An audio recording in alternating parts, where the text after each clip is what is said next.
नमस्कार, दिव्यांग news special channel में आप सभी का बहुत बहुत स्वागत है। आज मैं जिस दृष्टिबाधित व्यक्ति की उपलब्धि के विषय में चर्चा करने जा रहा हूं, वो मेरे लिए चकित कर देने वाला है, अकल्पनीय है। क्योंकि किसी भी व्यक्ति जो कि बाय बर्थ 100% ब्लाइंड है और उसे कहा जाए कि आप महात्मा गांधी की तस्वीर बनाकर दें, वो विद कलर महात्मा गांधी की तस्वीर बना दे, तो इसे आप क्या कहेंगे? मुझे लगता है कि बहुत सारे लोगों का जवाब होगा कि ये तो संभव ही नहीं है। लेकिन जिस व्यक्ति के विषय में मैं चर्चा करने जा रहा हूं, उनके लिए ये संभव है। एक से बढ़कर एक उन्होंने तस्वीरें बनाई है जो कि लाखों में बिकी हैं और आज भी इस कार्य से जुड़े हुए हैं। एक शानदार पेंटर के रूप में पूरी दुनिया में वो ख्याति प्राप्त हैं। और एक ही नहीं, आज की तारीख में दो दृष्टिबाधित हैं जो एक जैसी पेंटिंग के लिए जाने जाते हैं। जिसके विषय में मैं चर्चा करने जा रहा हूं, उन्होंने अमेरिका के प्रथम राष्ट्रपति जॉर्ज वाशिंगटन से लेकर वोल्वो की कार 60 का डिजाइन तैयार किया, उसकी पेंटिंग तैयार की और उस पेंटिंग के बाद वोल्वो की कार 60 इतनी फेमस हुई कि लोगों को एक साल तक उसकी खरीद के लिए इंतजार करना पड़ा। लेकिन सबसे महत्वपूर्ण सवाल ये भी है कि बाय बर्थ ब्लाइंड व्यक्ति कलर की पहचान कर सकता है या नहीं। ये लंबे समय से, और मैं कहूं कि कई सदियों से, दार्शनिकों के लिए, फिलोसफर के लिए एक जिज्ञासा का विषय रहा है और विभिन्न दार्शनिकों ने इस पर अपने अपने मत भी प्रकट किए हैं। जॉन लॉक से लेकर और उससे पहले दा विंची, जो कि मोनालिसा पेंटिंग के लिए प्रसिद्ध थे, इन सब ने जन्म से ब्लाइंड की चेतना के विषय में कलर की वो पहचान कर सकता है या नहीं, इसके विषय में क्या कहा है वो हम पहले सुन लेते हैं। सदियों से जो लोग दृष्टि विहीन पैदा हुए थे, वे चेतना का अध्ययन करने वाले दार्शनिकों की बौद्धिक जिज्ञासा का केंद्र रहे हैं। यह उन लोगों के लिए विशेष रूप से सच है जो यह खोज रहे थे कि हमारी चेतना हमारे शरीर, विशेषकर हमारी आंखों से कैसे प्रभावित होती है। इसे लियोनार्डो दा विंची ने आत्मा की खिड़की के रूप में वर्णित किया है। एक भ्रांति यह है कि जन्म से दृष्टि बाधित लोगों को रंग के बारे में कोई वास्तविक जानकारी नहीं होती है।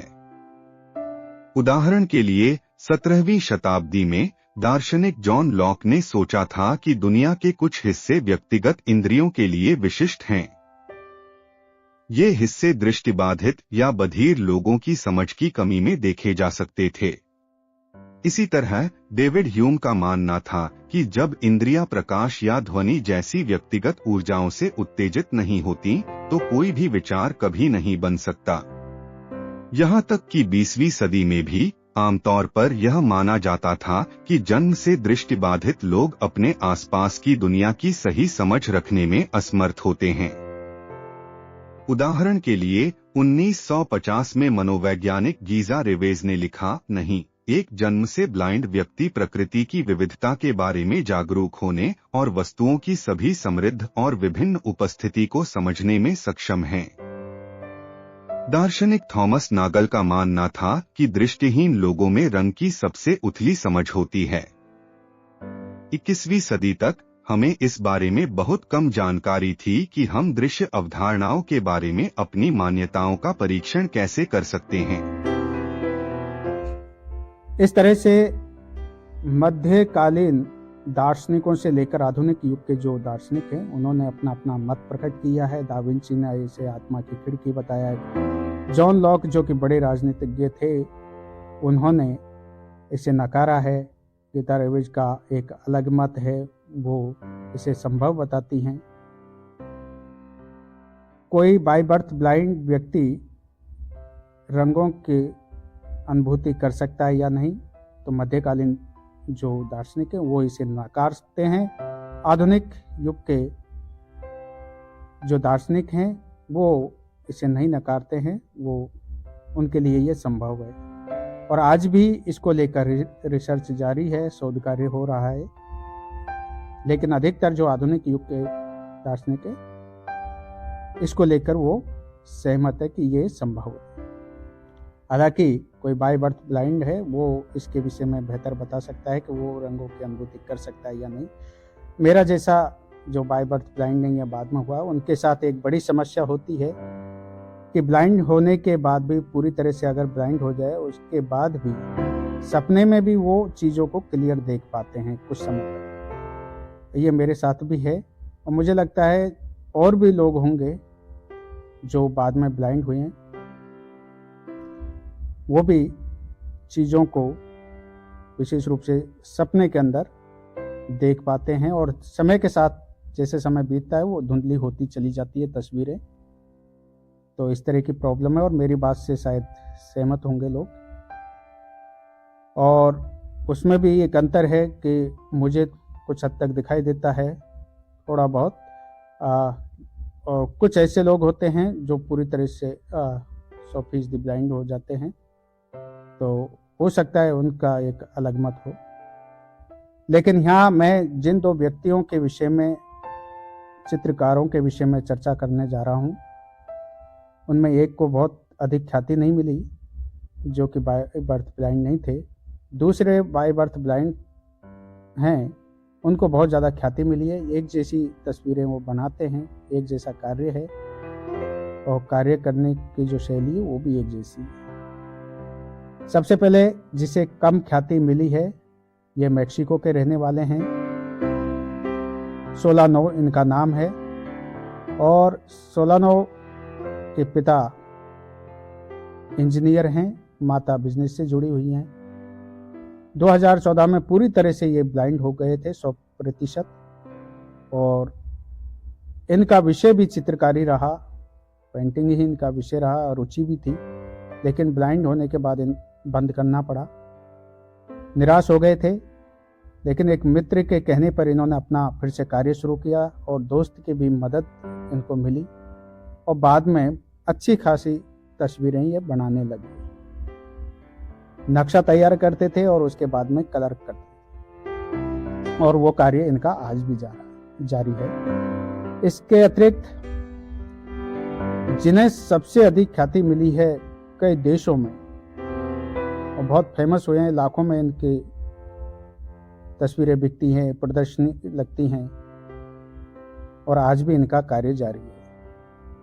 यह है टर्की के रहने वाले असरे फरमागन और अलग अलग तरीके से इनका नाम लिखा हुआ मिलता है। अगर संधि विच्छेद करके मैं कहूँ, अशरफ आर्मगन इनका नाम है। 1953 में इनका जन्म हुआ टर्की के इस्तांबुल में। एक गरीब परिवार में ये जन्मे। बाय बर्थ ब्लाइंड थे। पिता पेशे से कारपेंटर थे और एक कारखाना चलाते थे। कारखाने में इनका भी बचपन में जाना आना रहता था जब, और वहाँ पर विभिन्न चीज़ों को लेकर, प्रकृति को लेकर इनकी जिज्ञासाएं होती थी और ये प्रश्न करते थे पिता से। पिता का काम था इनके प्रश्नों का जवाब देना, इनके विषय में समझाना। किसी चीज़ के विषय में जानकारी मांगते थे, ये किस तरह की होती है, कैसा रंग होता है, वो सब इनके पिता बताते थे।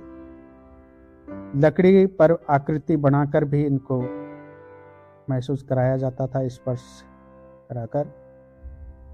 उसके बाद में इनकी जिज्ञासाएं बढ़ती गई और इन्होंने भी लकड़ी पर जो है आकृतियां उकेरने का कार्य किया औजारों के सहारे। धीरे धीरे जिज्ञासाएं बढ़ती गई। परिवार के लोगों का समर्थन मिलता गया। एक इनके पिता के स्टूडेंट थे, वो भी काम सीख भी रहे थे और काम करते भी थे, जिनका नाम था रोद कौल। उनसे भी मदद मिली और वो भी समझाते थे क्या सही है, क्या गलत है, क्या होना चाहिए, यहाँ कौन सा कलर होना चाहिए।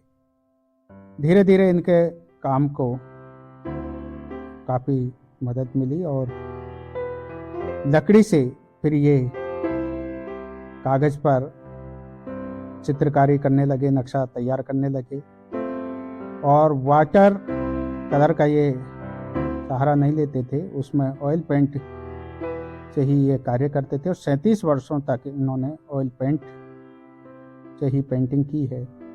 उसका कारण भी बताया और ब्रेल के जो उपकरण थे उनको भी ये काम में लेते थे, विशेष रूप से लिखने की जो लेखनी होती है, ब्रेल लिखने की कलम जिसको हम लोग कहते हैं, और दूसरा नाम भी मुझे याद नहीं आ रहा, उसको एक विशेष डिजाइन में तैयार किया और उससे ये कलर के लिए उसे काम में लेते थे। परिवार दोस्तों की मदद मिलती थी, उन्हें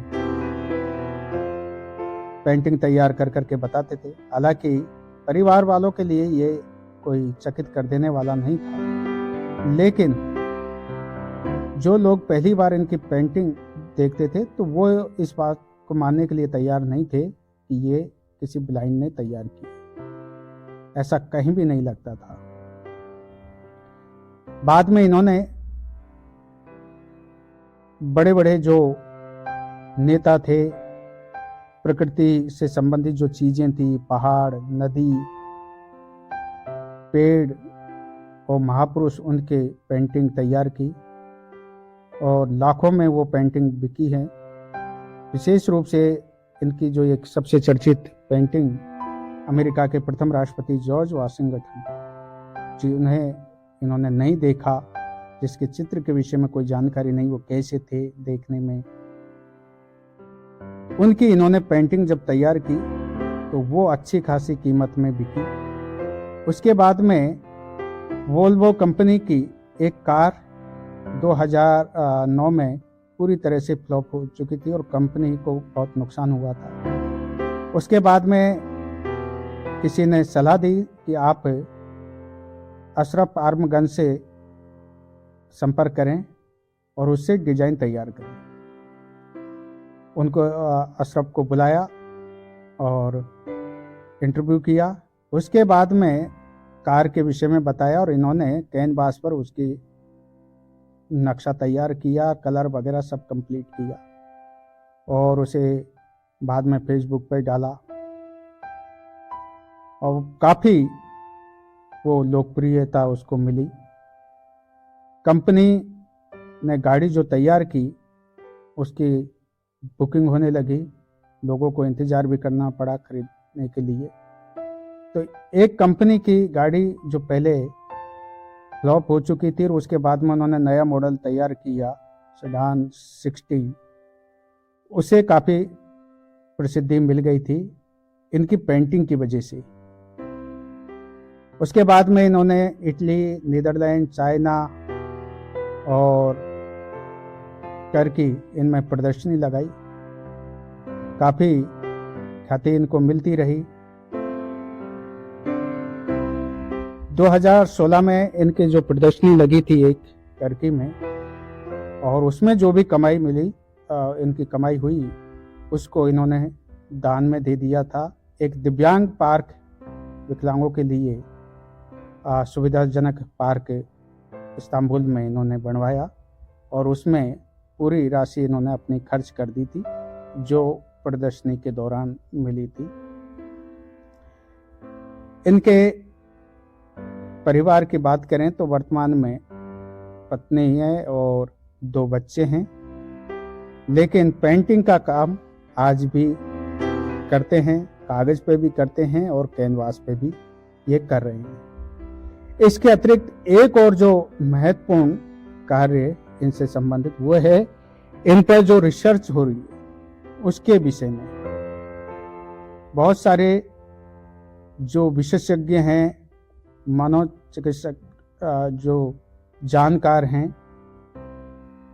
उन्होंने रिसर्च शुरू की, इनको बुलाया गया, बातचीत की गई, लेकिन आज तक भी कोई व्यक्ति, कोई विशेषज्ञ इसका कारण नहीं ढूंढ सका कि ये कैसे संभव हो सकता है कि एक कोई 100% ब्लाइंड और वो इतनी अच्छी पेंटिंग तैयार कर दे, जिस व्यक्ति को, जिस चीज को उन्होंने नहीं देखा, कौन सा पर्वत किस तरह का है, कौन सी नदी किस तरह की है,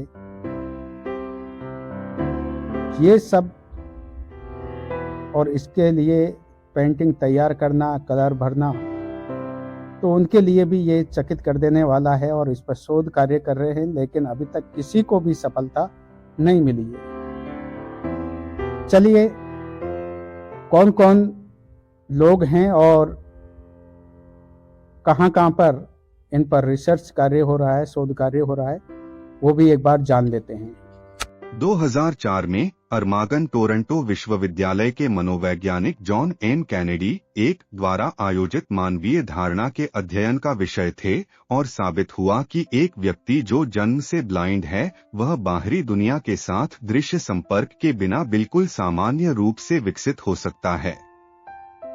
2008 में हार्वर्ड के दो शोधकर्ताओं अमीर अमेडी 2 और अल्वारो पास्कुअलियोन ने एक अध्ययन मामले के रूप में अरमागन का उपयोग करके न्यूरोप्लास्टिसिटी के बारे में और अधिक जानने की कोशिश की।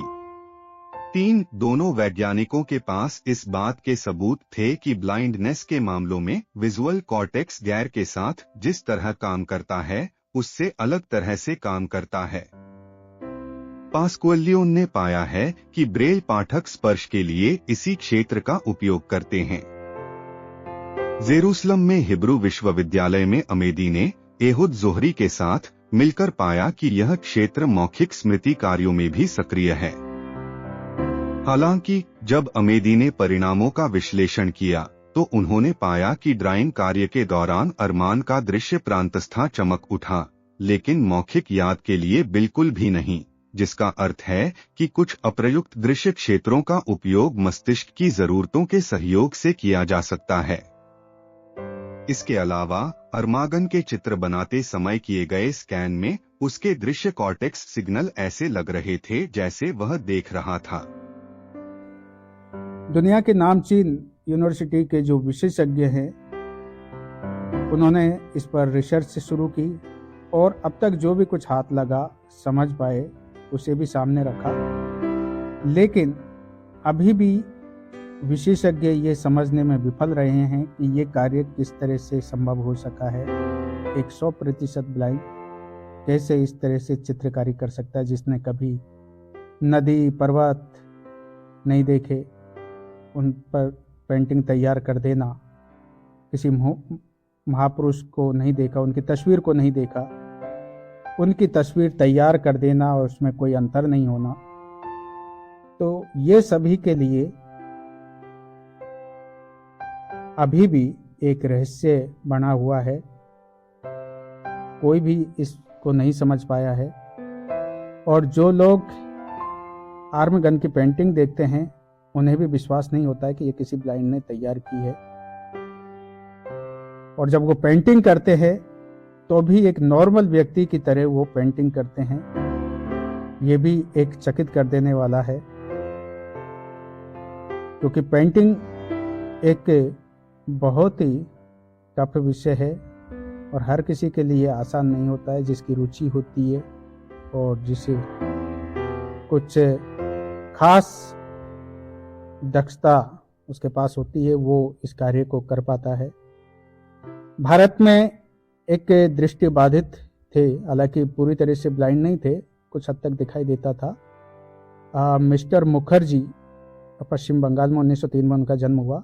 वो भी पेंटिंग के लिए जाने जाते थे और जापान, नेपाल, कई देशों में उनकी पेंटिंग है, भारत में भी है। और कुछ समय पहले वो चर्चा में आए थे जब उनकी एक पेंटिंग प्राप्त हुई थी और तब जाके कहा गया कि एक इतने बड़े पेंटर, और नंदलाल बोस के वो शिष्य थे, नंदलाल बोस जिन्होंने भारतीय संविधान पर चित्रकारी की थी, उस कृति पर।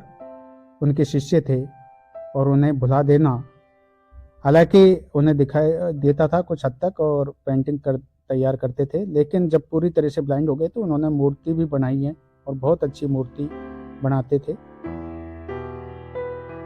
तो इस तरह से चित्रकला का एक पुराना इतिहास पूरी दुनिया में रहा है। मोनालिसा जो कि इटली में तैयार की गई थी पेंटिंग और बाद में चुरा लिया गया था, फिर वो माफियाओं के द्वारा बिकी। अभी पेरिस के संग्रहालय में मोनालिसा की पेंटिंग रखी हुई है और सबसे सुंदर तस्वीर इसे पेंटिंग माना जाता है। दा विंची ने ही इसे तैयार किया। और बहुत पहले मैंने एक जगह सुना था कि इनके जो राइट आई है उस पर साइड में आर लिखा हुआ है, जो बहुत कम लोग को पता लग पाता है, और लेफ्ट आई में एल लिखा हुआ है। और राजस्थान के भी बात करें तो यहाँ की जो किशनगढ़ शैली है पेंटिंग है उसे राजस्थान की मोनालिसा कहा जाता है। नागरिक दास द्वारा तैयार की गई है। तो इस तरह से भारत में पुराना इतिहास रहा है पेंटिंग का। अजंता एलोरा की गुफाएं जानी जाती है इसके लिए।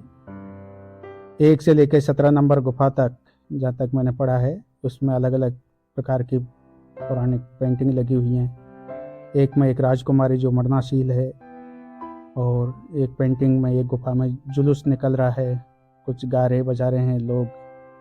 एक में महात्मा बुद्ध, यशोधरा और राहुल की पेंटिंग है। तो आज भी उनका कलर फीका नहीं हुआ है। तो अद्भुत पेंटिंग अजंता एलोरा में है। 14 विद्या 64 कला बताई जाती हैं हमारे पुराने ग्रंथों में, और 64 कलाओं में से मूर्ति कला, धातु कला और चित्रकला भी है। मध्यकाल में जहांगीर ने इसको आगे बढ़ाया। जहांगीर खुद बड़े चित्रकार थे और वो अलग अलग व्यक्ति के द्वारा एक ही चित्र बनाए जाने पर वो पहचान लेते थे कि इसकी भुजा किसने तैयार की है, इसकी आंख किसने तैयार की है, नाक किसने तैयार की है। तो वो भी बड़े पेंटर थे और चित्रकला का वो स्वर्ण युग माना जाता है जो जहांगीर का काल रहा। तो आधुनिक युग की बात करें तो आधुनिक युग में भी रवि राजा वर्मा, जिनके शकुंतला पर पेंटिंग काफी प्रसिद्ध है, उन्होंने तैयार की है। कई ऐसे साहित्यकार भी हुए जो पेंटिंग में रुचि रखते थे। उनमें सबसे ऊपर नाम महादेवी वर्मा का भी आता है, अच्छी पेंटिंग करती थी। तो ये एक महत्वपूर्ण विषय रहा है पेंटिंग का और इतिहास में। और जब से मानव का उद्भव हुआ है, विकास शुरू हुआ है, उस समय से चाहे हड़प्पा मोहनजोदड़ो की बात कर लें, वहाँ भी पेंटिंग का दौर रहा है। उसमें भी कई पेंटिंग मिली हैं, जो आकृतियाँ। तो ये पुराना इतिहास है, लेकिन किसी ब्लाइंड के द्वारा, वो भी 100% ब्लाइंड हो, उसके लिए ये असंभव है। अगर वो पेंटिंग करता है इसके बाद भी, तो मैं तो कहूँगा 6 सेंस जिसको कहते हैं दिव्य शक्ति, उसे प्राप्त हो। उसी की वजह से शायद वो ये कर पाता है। आज के लिए इतना ही, फिर मिलते हैं किसी और दृष्टिबाधित शख्सियत के साथ। Thank you.